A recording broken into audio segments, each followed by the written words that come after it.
Hello everyone, my name is Shaurya Gupta and इस video में मैं डिस्कस करूंगा 3 ऐसी सॉफ्ट स्किल्स जो कि रिक्वायर्ड हैं अगर आपको एक ग्रेट सॉफ्टवेयर डेवलपर बनना है तो।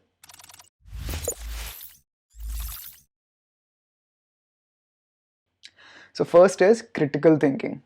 As a software developer, you need to think outside the box and come up with creative solution to problems. Questions पूछ के, अपनी assumptions को चैलेंज करके और क्रिएटिवली सोच के आप क्रिटिकल थिंकिंग को इम्प्रूव कर सकते हो। Second is analytical skills.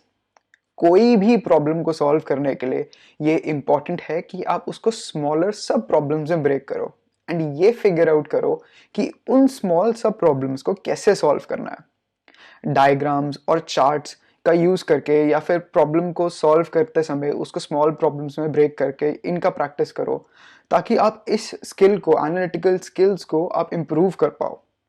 And the last is communication. You need to be able to communicate with others clearly ताकि आपके जो आइडियाज हैं या फिर आप कुछ क्वेश्चन पूछो तो वो दूसरों को अच्छे से समझ में आए और आप दूसरों को अपनी बात जो है वो अच्छे से एक्सप्लेन कर पाओ। एक्टिव लिसनिंग को प्रैक्टिस करके और कम्युनिकेशन से रिलेटेड वर्कशॉप्स या फिर इवन ब्लॉग्स पढ़ के आप कम्युनिकेशन जैसी एक इंपॉर्टेंट स्किल को अच्छे से इंप्रूव और मास्टर कर सकते हो।